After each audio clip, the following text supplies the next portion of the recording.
Hey, I'm Lucy Zarlengo. I am a B2B marketing leader. I've been in this space for over 20 years, primarily focused on tech. Most recently, I've been in some private equity backed software companies and HR tech and social good. And prior to that, I've been at larger companies such as Dell, Thomson Reuters, as well as Dun and Bradstreet. John, would you like to introduce yourself? Sure. My name is Jonathan Milne. I'm the VP of AI Services here at DemandSpring. So we help B2B leaders generate more revenue. Great. So today we're going to talk about AI and the pressure that marketing leaders are facing around AI and specifically around business results. And so we know we're hearing from a lot of senior marketing leaders as well as CMOs that they're really looking for AI adoption and really, what is the impact that AI adoption is having on marketing teams. I think in many cases that's focused on efficiency metrics. And so today, I think we want to have a bit of a conversation around how can we, better set expectations with the board or with the C-suite, especially the CEO, around AI. Yeah, for sure. It's definitely a hot topic. I think this topic and AEO are probably the two hottest topics, right, for senior leaders today. So totally agree.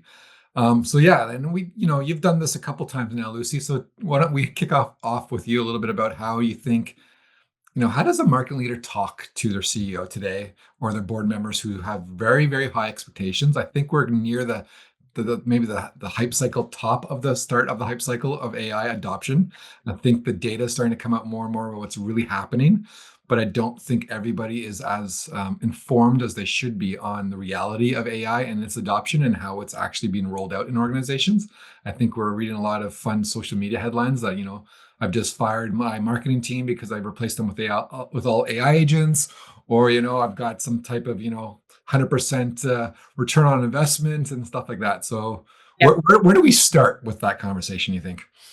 Yeah, well, it's interesting. I do think that there is so much pressure on marketers and go-to-market teams specifically around AI.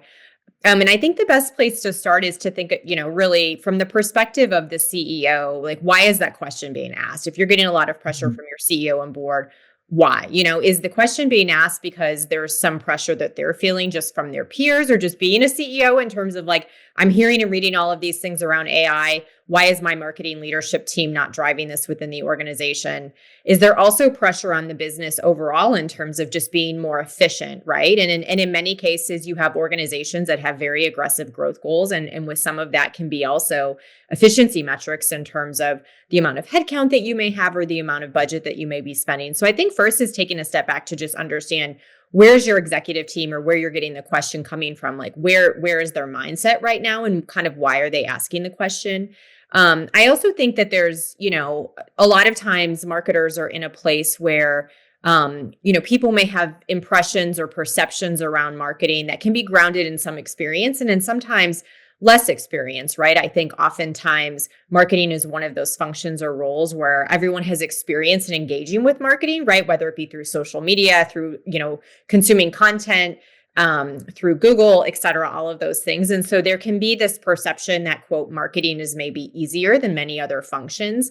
And so I think there's also this place of really trying to understand and discern just the knowledge around AI and really from there, just educating the organization of, here's how we plan to leverage AI within the marketing team. It is based on driving business outcomes. We've identified the priorities we want to focus on and really just, create kind of a roadmap like you would for anything else in marketing of like, here's what we're going to do near term and here's what we're going to do long term and make sure that you're communicating that out to the organization. Yeah, there's lots of you just said that I I want know. to unpack. There's quite a bit, but there's something in particular that you kind of made me think about, which is really interesting. You started off by talking about the pressure of these individuals, the CEO or the board members, right? And there's definitely a pressure always to keep, growing and, beat your competition and stuff like that. I think there's a little bit of a FOMO in there as well. And Mhm. then I would overlay kind of a third kind of issue of it's that classic, hey, marketing, can you solve the business? Like where's the silver bullet that's going to get us growth, get us new customers, improve retention, solve all our metrics, you know what I mean? They're always looking for something of the silver bullet.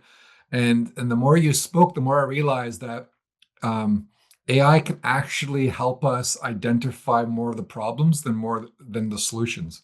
You know what I Mhm. mean? If we have a attention problem, yeah, is it a product problem? Is it a market fit problem? Is it a feature set problem? Like, what is it, right? So it's fascinating that, we're all looking at how to solve the business, but maybe we need to start looking at it. How do we use AI to look at our business better with a more better lens, get us all on the same page of where we're at, what the problems really are? And Right, then as an executive team, how do we work together and solve these, right? Because right. I'm sure that's resonated with some other people on this call where it's like, hey, marketing, we've got all these problems to solve. Like I'll never forget. I worked at a client where, we had a massive amount of leads. Like I'm talking 300 great leads a day, but we were only closing about, 3-4%.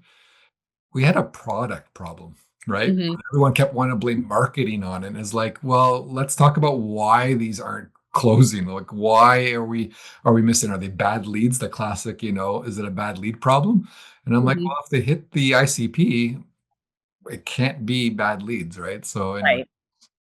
Yeah, I mean, I think that that's an excellent point. I think that there's right now, part of this pressure is to put structure and process around AI and AI experimentation. And Mm, you then transition that into having kind of more formality around how you're leveraging AI. But I think one of the benefits of a lot of the technology that's out there is just, being able to think critically and say, I'm having this business problem and using like Chat GPT as an example to try and like get to the root of that business problem or ideate on what potential either root causes may be or solutions.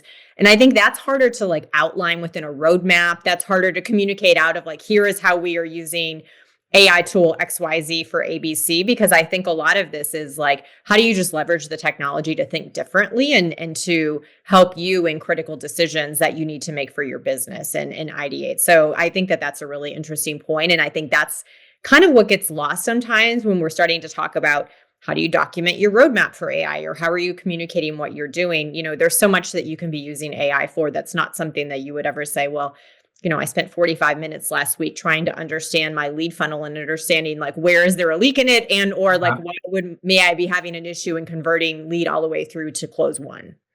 yeah, I also think in the last kind of 6 months, what's nice about AI and these conversations are getting a little bit easier. They're still Mhm. not easy, but they're getting easier is because I think by definition, more leaders, especially the C-suite and board members, are actually being exposed to it Mhm.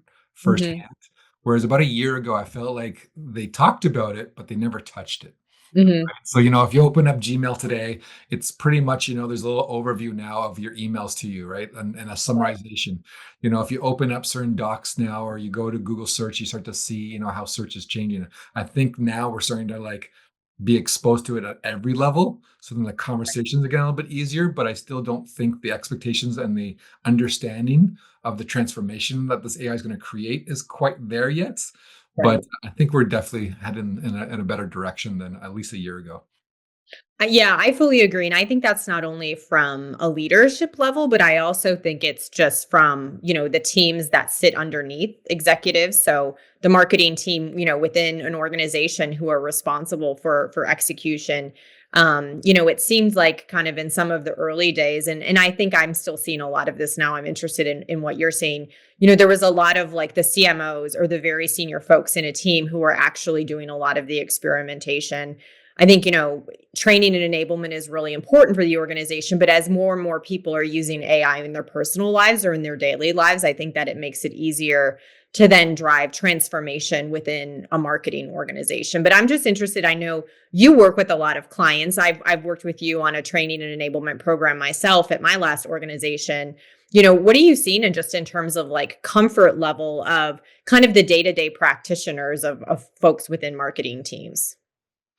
It's there's definitely a mix. Like every team I meet, you'll have definitely people who are super excited that want to do something, right? So there's so usually somebody on the team that's there like playing with it, getting ahead of everybody, not too sure what to do with it yet, but they're playing with it. And then you have the kind of the flip side of the naysayer. It's going to take my job away. I think it's awful. It still hallucinates. They come up with every excuse why not to use it. That's very human nature. And then I feel like the major group of people still today is I want to use it, but I don't know how or what for, Mhm. and they want to see examples and stuff like that. And my favorite kind of illustration today is still around the word like agents or custom GPTs, right? But we talk about it. A lot of people may have not seen one yet. And once you see it, it's not like it's rocket science, but no one's ever Right. just kind of walked them through like, here's what a GPT does, or what could it do, or how to set it up. And then once you kind of get over that very small little technical hook or layer of, it's just Pandora's box gets opened up, right? So, Right. but the other thing I find interesting meeting with a lot of clients, and that's something that we're not talking about as much, is that AI is more about people changing than technology, right? We talked about that in some previous conversations, but I also find it very interesting that marketing is leading the adoption of AI other Right. than the technical teams. So usually the technical teams in large organizations, they have some AI models they might be playing with. They might have some coding tools and built in. They might be using AI for your own product. You know what I mean? Like if you worked at a SaaS company, I'm sure the tech team is deploying AI into the product, but the rest of the organization is ignored. And what's fascinating to me is marketing is the next person that kind of says, I need some help, I need some training, I need some tools, I need some budget. And then as soon as that conversation opens up, I find fascinating is the marketing is now leading the AI change for the entire org. They're teaching Right. HR how to do it. They're explaining how to finance people how to do it. Sometimes the product marketing team is now being folded depending on where they sit in. And it's very interesting that marketing leaders are, usually a large organization where we're kind of responsible for parts of internal communication and, sharing knowledge and maybe education. And maybe we're the ones, filming our CEO to say here's the weekly or monthly update or whatever means you do to communicate. I feel like marketing is now leading this internal change too, which is I think Right. fascinating. While of course they have the pressure of deploy it, use it, ROI, grow the business, fix all the problems, everything else is. Right. Hey, can you do this massive change management program for everybody, including your own team, Right. and make the business grow at the exact same time, right? So it's this really Right. funny thing. I'm starting to see a pattern happening for sure.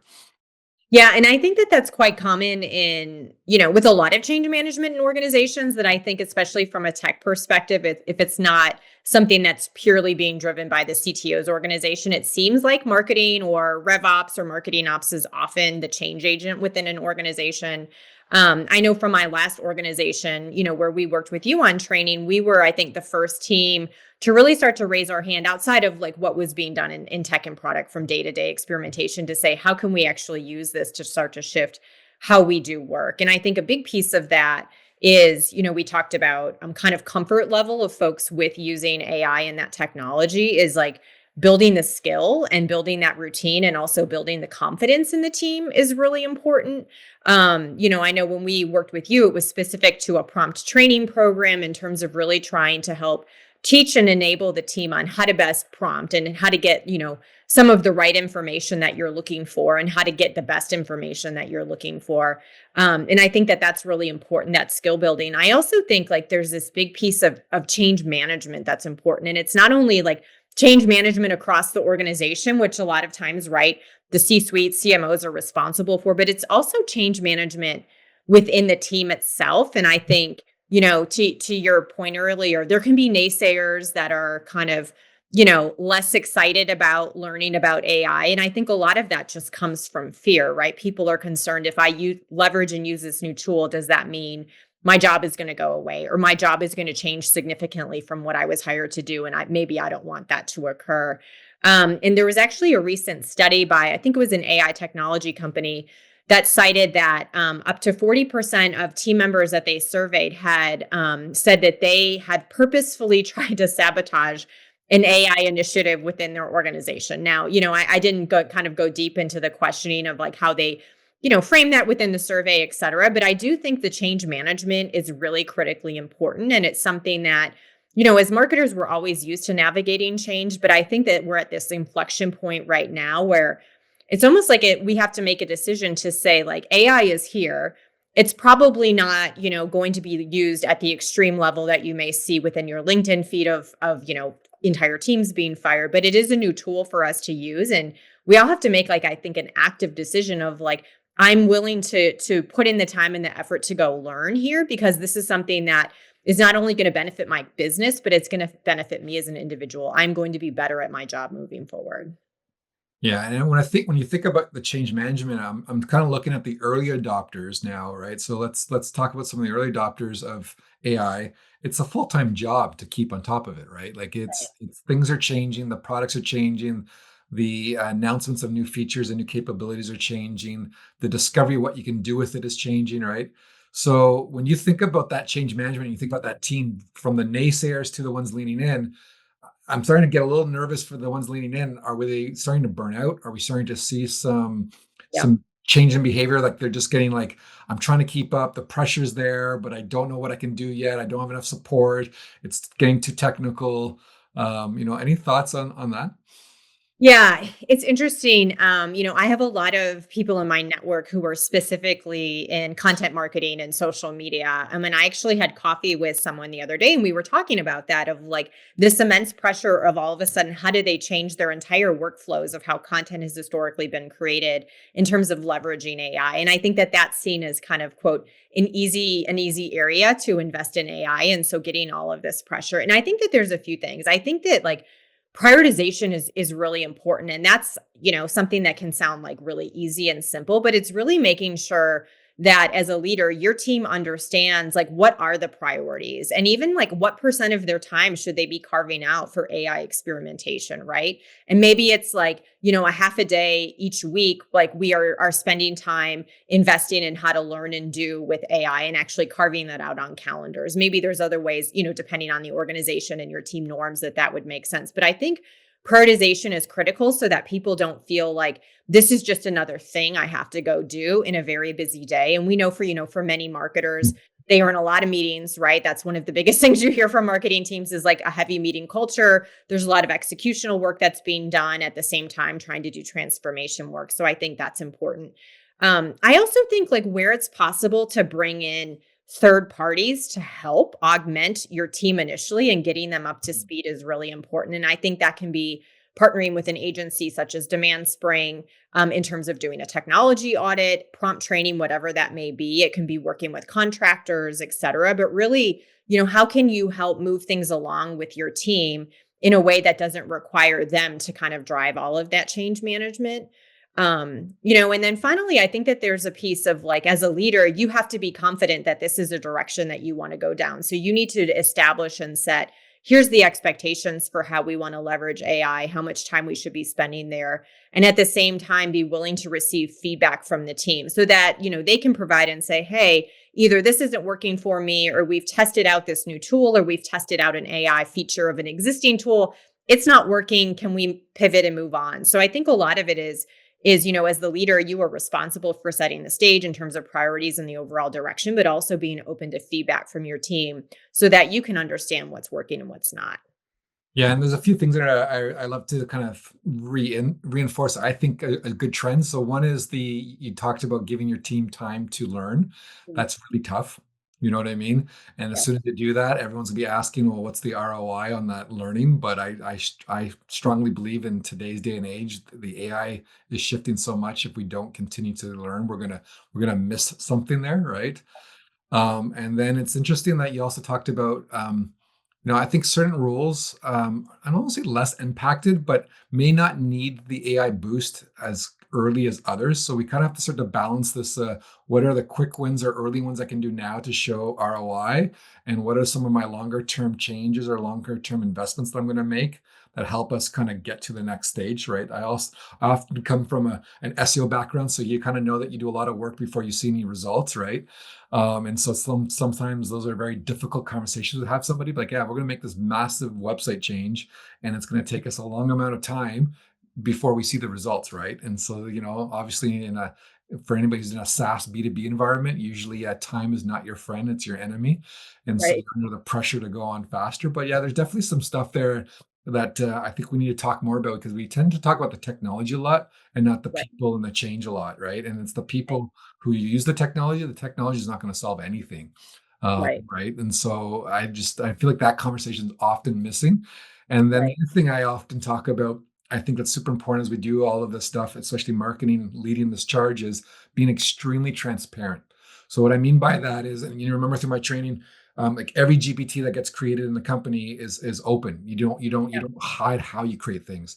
Every experimentation needs to be documented and explained on what worked and what did not work, right? Because I also find with AI, there's a lot of experimentations or things we're trying to do where I think the expectations are too high.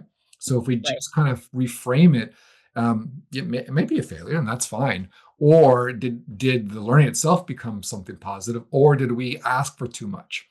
Right. So Right. I often find people go from idea to, oh, AI is going to solve all this automation, all this process, do everything for me. And me as a marketer can just watch and report back on it. It's like, no, it doesn't really work that way. You gotta break down the steps and kind of understand how to be kind of like a product mindset and have an MVP in Right. stage. But yeah, there's definitely some stuff I think more and more people need to talk about. But the it is Pandora's box. And I think once we open it up, we have to be very, very articulate on showing people what's inside. What are Yep. we learning?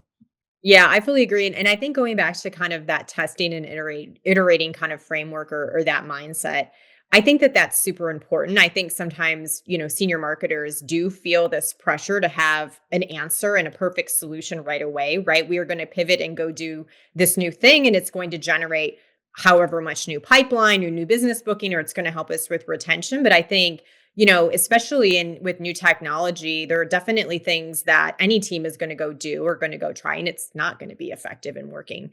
And so I think that there's the framework that, many teams have in terms of how do you actually generate ideas for testing? How do you actually put metrics against those? So, like, what is a goal that you're trying to influence from a KPI perspective? And just having kind of an ongoing, I think, feedback loop within your organization where you have kind of positioning as like ongoing learning for your team. And so it's less around like all of a sudden AI is going to help us increase bookings by 15% or whatever it may be. But instead it's a series of experiments that help you ultimately grow the business. But your focus may be on initially learning and understanding like where for your specific business AI is going to have an impact. And I think, we've talked a little bit in the past about like there are certain teams where it seems easy to just go do AI, right? And I think we've talked about like content teams or social media teams, creation of video assets, right? A lot of it in kind of like maybe a brand organization. But I think you really have to take a step back to say, is that an area where you really have gaps within your marketing team today? And are there other areas that Mm. you could focus on instead? And so, to your example, if you're not closing deals, there could be a product market fit. There also could be what is the nurture process of how you are moving leads throughout a funnel, and do you have the right content in place there? Are you giving prospects the right information, and how can you leverage AI for that as one example? So I think that there's a lot of like as marketers, we just have to be open that this is like a learning time, and like specifically this is a learning environment that we're all in, and you're not going to have all of the answers up front. I know you have kids, I have kids, it's like telling them all the time like part of like learning is you have to try things and you're going to fail, and often you're going to learn more from the failures with doing something new than you're actually going to learn when you actually are successful up front. Yeah, and there's so much to think about as we communicate our strategies to the executive teams and others, what we're trying to do, right? So you talked a little bit about education and Mhm. learning. We talk about change management and people. We talk about tools, right? And then I also think when you think about prioritization of, where should I deploy this? Mm. Um, it's not always super straightforward. Like you talked about, do I deploy where I'm strong, right? So maybe I'm already strong on content. Do I accelerate them, or Right. am I somewhere weak and I want to short my weakness on my team first before I'm strength? There's no right or wrong, right? I think as an executive, you have to hedge your bets because you can't do everything. But I definitely think I talked to somebody this morning. I said AI is kind of this really interesting double-edged sword. If you're not good at something, it can elevate you, Right. right? And if you're good at something, it can elevate you, Right. right? And so there's a little bit of this funny, hilarious chicken and egg. Like if I know the types of marketing practices and best practices I want to deploy, I can now, create tools and ways to check that I'm doing that. If I have 10 things that every blog should have, I can create a quick GPT to make sure every blog that goes out covers all 10, right? So you Right. can do all kinds of things of like, okay, but if I don't know what 10 things to do, then I can also work with AI to say, okay, what are some best practices and methodologies I should learn about to get better at blogging and elevate myself, right? And so I always find it interesting because a lot of the people keep talking about replacement, right? You hear the word replacement a lot or Yeah. efficiency of blog creation. I just keep going back to say, no, am I learning more or am I teaching more? And what I mean by teaching is like I have a best practice. I'm going to make sure my whole company and everybody that follows this best practice, right? Right. Yeah, I think that's an excellent point because I do think, as marketers, especially in the B2B space, like we have shifted to this, like, how do we use AI to go do a thing versus how do I use AI to better educate myself about how I can go better do a thing that maybe doesn't even leverage AI, right? So I think that that's really an important point, and I think something for all of us to think about as we're thinking about how do we continue to expand the usage of AI within our teams. That's excellent. I think the other thing about prioritization that's interesting is, and I would, kind of love your perspective on this is I think as marketers, we have done a really great job in B2B of like having a proliferation of technology, meaning like investing in many different MarTech tools within our stack, right? And I think that requires a lot of resources to manage, et cetera. I think one of the things you and I have talked about is like, how can you leverage some of your existing tech and investigate like where there could be AI capabilities versus building out like a bunch of net new workflows or tools? And would just love if you could speak about that a little bit further. Yeah, if I kind of try to make a prediction of where we think we're going to Yeah. go, I think the Martech stack is going to get smaller, but in the short term, I think it's going to multiply. Mm. So Okay. there's gonna be a lot of tools today that are doing some really cool, effective wrappers on top of like OpenAI's examples. There's a lot of cool tools today that are effectively wrappers on top of OpenAI. And as the agents and the workflows get more managed by an agent, those wrappers are going to be needed less. The other thing I think we're going to start to see is that as agents become more powerful, um, we're going to be more reliant on like one source of core data Mhm. that the agents can action versus us having us like data sources all over the place, right? And there's a technology called MCP. It's a way for agents to know how to access your tools much more quickly. We're just scratched the surface on it, so the idea would be like this. Imagine going to an event. Let's say we go to a little peer-to-peer B2B event and they have all of those name tags on the table, right? And you're one of the first people there, so you get to see all the name tags first. We're not too far away from being able to take a picture of those name tags and then ask your AI agent to go into and simply prompt them saying, out of all these people, who should I talk to and Yeah. why, from both a customer perspective or a new prospect. And the agent will go out through MCP and connect to your HubSpot or your Marketo. It will connect to all your emails. It'll connect to your LinkedIn. I'll connect to all these data sources, and it will quickly tell you, oh yeah, you know, Lucy is, so and so, you should talk to her about this, and John, you should go like that. And it'll just be summarize all of that instantly for us. And there's no API calls, there's no hard coding of this. There's no special like, startup software I have to download. This will be intrinsically built in to the capabilities of our agent models. And how far away from that? We're pretty close today, to be honest. It just takes a little bit of a technical setup. I think for like ChatGPT or for like Microsoft Gemini, they're very close to making this kind of standard for us. And then the big break or barrier is going to be, will our IT systems and all our data governing issues and all of our worries about privacy are going to stop us from adopting this or not? Yep. Right. So it's not going to be a tech problem. It's going to be an Yeah. adoption cycle, right? So that's kind of where I think some of the stuff is going to go, but there's going to be between now and then a lot of tools to help connect those pieces, make it work and stuff like that. That's why, for example, you'll see a lot of cool wrappers that do really neat things on how to make video better. Underneath Mhm. the engine might be VO3 or, Kling or some other model, but they've added a wrapper.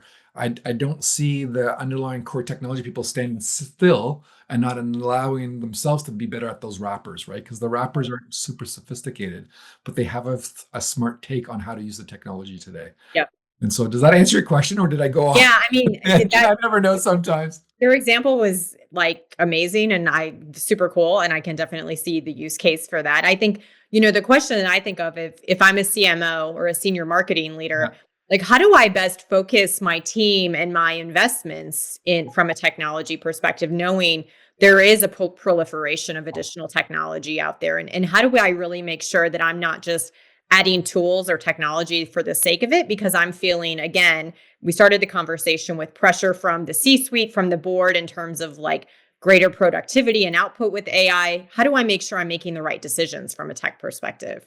Yeah, I love that. There's I should pull up this model we have. We have this kind of 5 layers of tech, and I can't remember them all on the top of my head right now. Guilty on me, but I'll pull out sometime. We'll talk about again. But you definitely know you need to invest in your so your existing tool stack is getting Mhm, more and more AI features. So one of the challenges now is every marketing team has to look at their MarTech stack and figure out what new AI features are coming, so they understand that, right? So they're not buying something else that their tool eventually is going to have. And there's going to be some promises. Some of the vendors are making very bold claims of what's coming next in the next feature set, but we got to follow what we currently exist. Next thing you definitely are going to want to invest in, and I think most of us are getting there now, is in one of the core technologies. So if yep, you're a Microsoft shop, you're going to get Gemini. If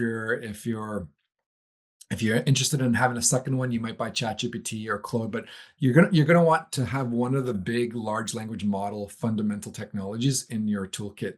mhm, It's just a must, right? Then the third layer is kind of you start to look at, is there any point solutions that I want to do?